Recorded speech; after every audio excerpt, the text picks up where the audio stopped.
بسم الله الرحمن الرحيم.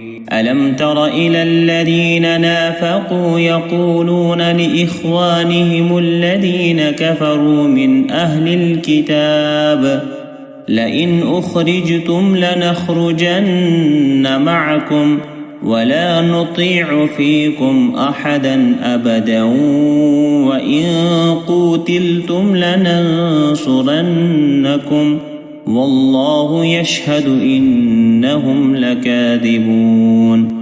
لئن أخرجوا لا يخرجون معهم ولئن قوتلوا لا ينصرونهم ولئن نصروهم ليولن الأدبار ثم لا ينصرون.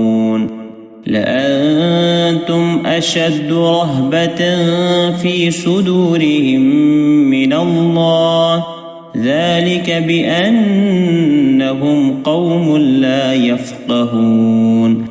لا يقاتلونكم جميعا إلا في قرى محصنة أو من وراء جدر بأسهم بينهم شديد تحسبهم جميعا وقلوبهم شتى ذلك بأنهم قوم لا يعقلون.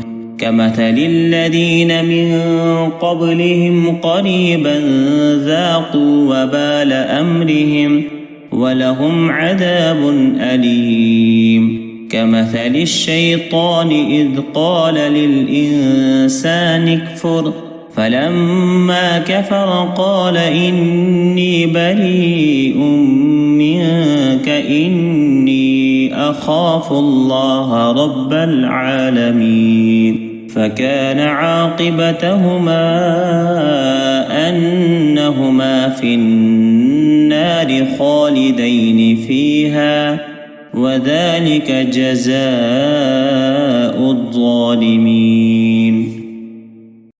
صدق الله العظيم.